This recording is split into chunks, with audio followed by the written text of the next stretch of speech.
friends. So today we're off to Pegasus Bridge, as you can see right here.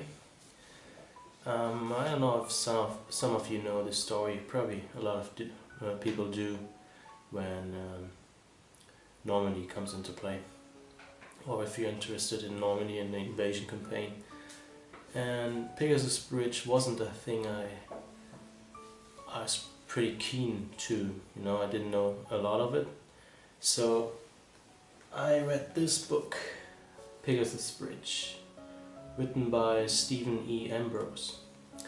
And Ambrose did a lot of research on the whole Pegasus Bridge project or campaign, and so he asked a lot of veterans, worked with veterans and their stories to produce this book, which is, by the way, very, very good in terms of getting a view into the whole operation which took place at Pegasus Bridge. And it really comes into mind that the capturing of those two bridges, actually, one leading over the Orne River, the other leading, so the Pegasus Bridge leading over the channel as well, is one of the major campaigns in the whole Normandy campaign.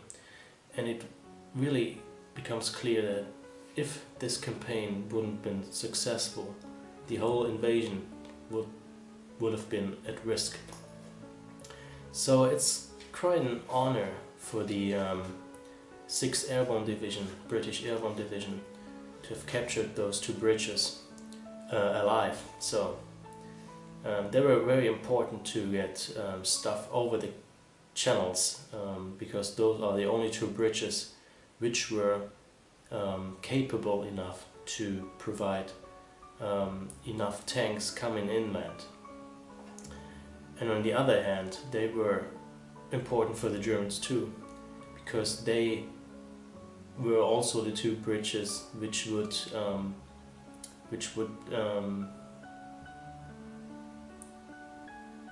lead the Germans to Caen in a direct way. So you can quite imagine how intense the struggle was to take those two bridges. And they did this with gliders, and this was a really, really top secret mission.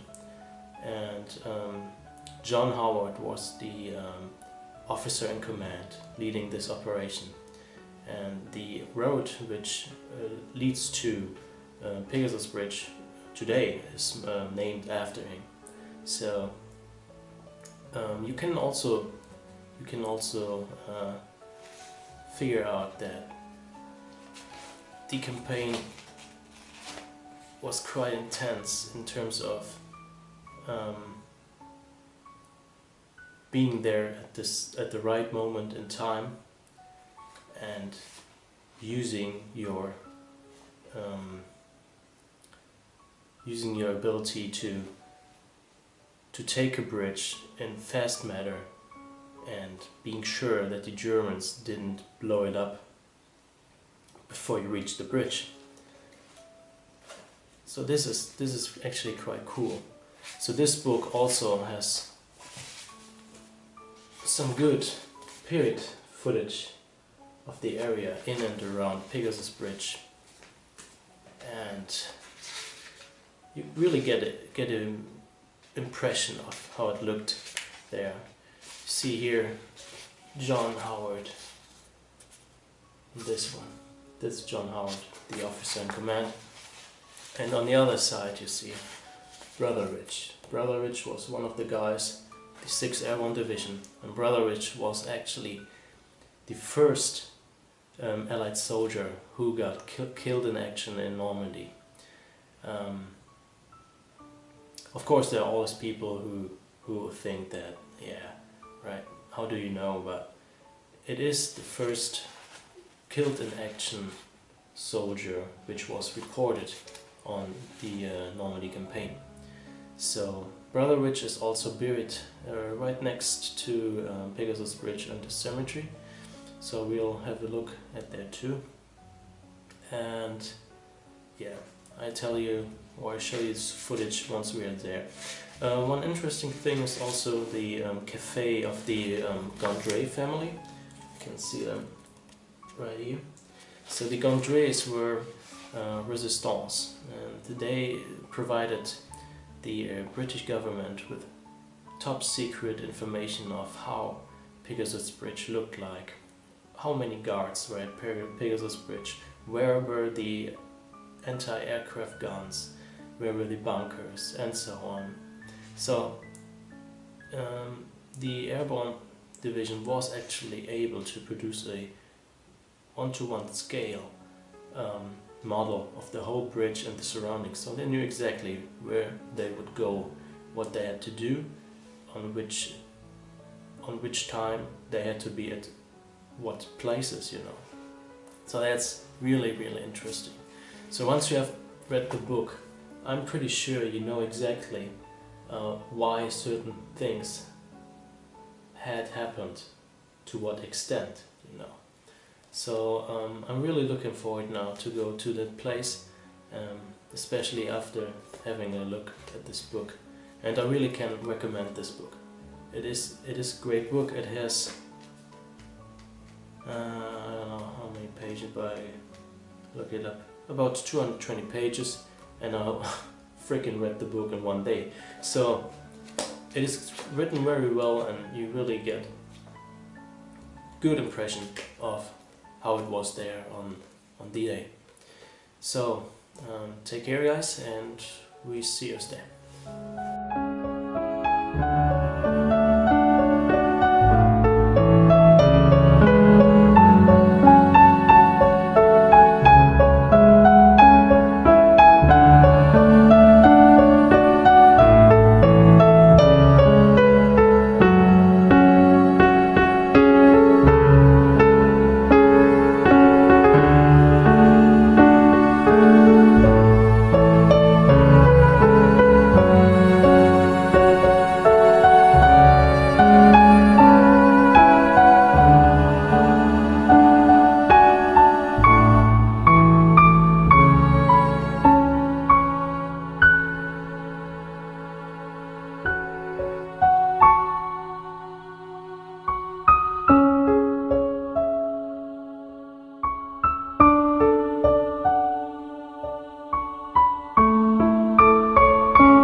This is where Horsa glider number 1 actually landed, on the side to Pegasus Bridge. And if you look at this, this is pretty damn close.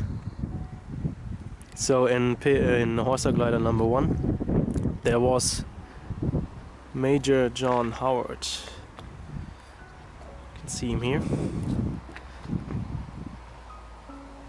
And Brother Rich, and they managed to, the nose of the glider managed to disassemble the barbed wire which was all around here, so they could instantly move forward to the opposite side of the road, which you can see up in front, take out a pillbox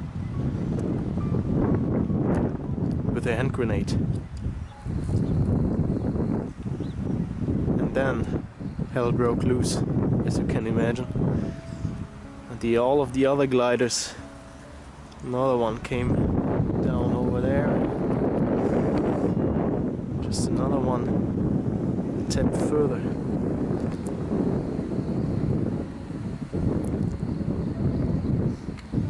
So this is really amazing. And later on we will see a anti-tank weapon which is over there, which was used actually by the British airborne to take out a German sniper who was situated in the water tower, but this water tower is not there anymore. But I will tell you a story about this. If you look up here, you can see the Gondry Cafe just on the opposite side of the river, the canal. And as I said, the Gondry, Mr. and Mrs. Gondry were part of the resistance and sent the British government lots and lots of information about the whole Pegasus Bridge. Absolutely amazing. Over there is now the Pegasus Museum, which we're gonna visit in a couple minutes. And if you leave Rennerville to the south, you will go to the spot where I think it was Sweeney. I apologize if I'm not correct at the moment because I'm not having the book in my hand right now, but I think it was Sweeney who took out that German tank on the crossroad. And this fire which came out of the tank and the explosions were kind of a sign for the British paratroopers which were dropped throughout this area for a leading point. So this was a point of orientation for them. So they knew where Pegasus Bridge would be, because Howard had the order to hold Pegasus Bridge and the other bridge as long as they could with all their efforts.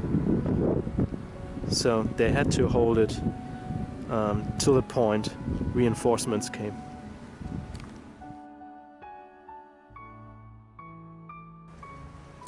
Just for info, guys, I was talking crap a moment ago, so sorry about that. I was kind of confused and I had it wrong in my memory. So I showed you the Gondry Cafe, which is right there, exactly, and the German tank. So didn't got knocked out going into this direction, but it got knocked out right on the side where the Gondry Cafe is, so on the intersection from Brennouville to Laporte. There it got knocked out, so I had to correct that, so sorry for my mistake, but it's all exciting to be at the place right now.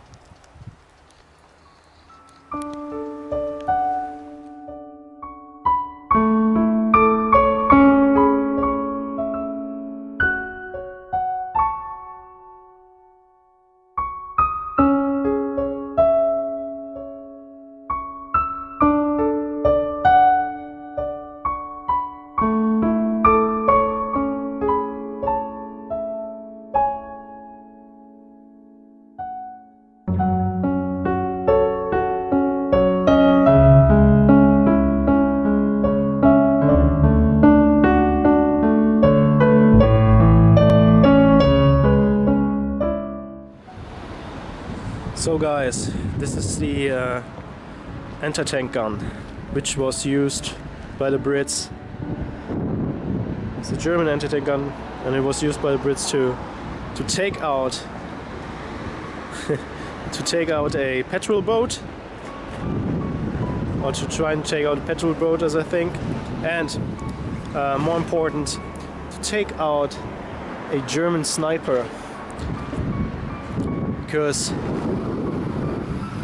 airborne troops got heavy fire from a sniper being on the west end of this Pegasus Bridge. If you follow me, you see the chateau right there, and in front of that chateau, I think about here, there was a water tower. So British Airborne thought, okay, water tower might be a good spot for a sniper to hide. What they did is they didn't even know how to shoot that thing, so they were kind of experiencing with this thing around, and they got used to it. So they had a hell of a time or fun shooting that thing, and they aimed at the tower. What they did, they hit the tower 3 or 4 times perfectly, but it didn't cause any damage except some little holes where all the water was running out, and they couldn't figure out why. Well, the reason why it didn't cause any damage was this is an anti-tank weapon, so it was anti-tank ammunition. So this was ammunition just causing damage by kinetic energy. So it wasn't a high explosive round. This is the reason why the German sniper couldn't get blown off that freaking water tower. On the other hand, is that those guys weren't actually sure if this sniper was on that tower or not. They couldn't see it and couldn't make it out. So it's not solved today where that sniper was actually hidden. But it's sure likely the guy was sitting on top or laying on top of that tower. Or he could have been in the chateau, which is right over there, as I showed you. Over there you see that Gondry Cafe. In front there's a hedge. And there used to be a brick wall. And in front of that brick wall, I think Smith got injured on his wrist when a German hand grenade got thrown over that brick wall where that hedge is now. He got hurt, or was wounded badly on his wrist. All his flesh came down to the bone. So that's another little piece of history which fits into the whole operation of Pegasus Bridge. And on the middle of that part here, going to town, Brother Rich was wounded, shot in the neck. He was laying in the middle of the bridge. I can't show you right now because there's heavy traffic here. So, but this is the spot where Brother Rich was actually injured and he got killed in action. Right over there was the spot with the German pillbox, which got knocked out by, I don't know, was it Howard? I think it was Howard who knocked it out with a hand grenade by himself.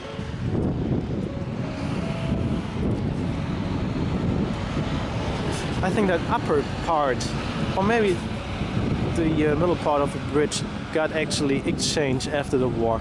This bridge can be seen in the museum where we go to today.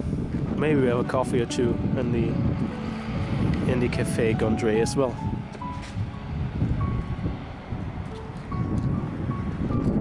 So I will show you guys a couple more pics and maybe a couple more videos. Maybe I show you the intersection where we actually came along on the way to Pegasus Bridge, but I don't know if you can see it. The intersection is now with a or is now considered to be a crossroad with a circle, so it's probably not the same as it used to be in '44.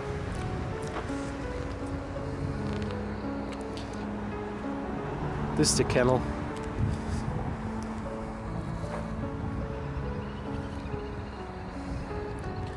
On that petrol boat I just talked a couple minutes ago, it wasn't actually taken out by the anti-tank gun, but it was taken out by a Piat, the same weapon whereas the German tank got hit by Sweeney, I guess.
Showing you the position where not Sweeney, but Thornton knocked out that German tank on the night to the 6th of June.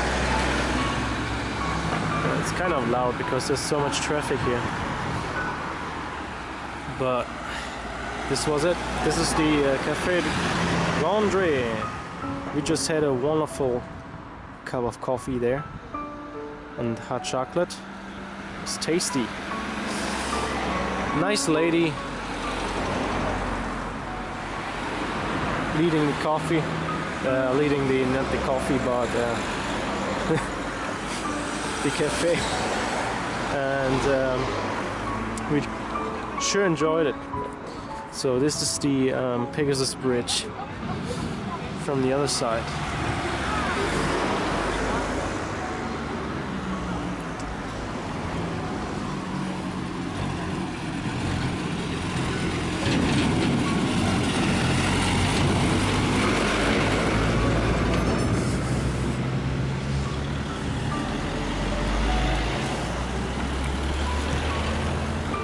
And this is the spot where Brother Rich got shot in the neck. He was laying in the middle of the street there. Over here was a MG position, which got knocked out by a hand grenade. And on that side was also a MG position, which got knocked out too. Here's the cafe. Really, really nice.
chill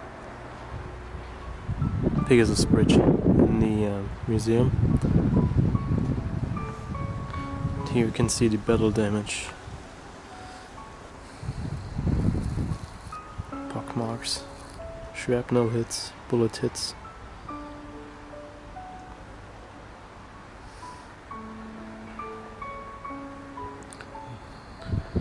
This is where Brother Rich died.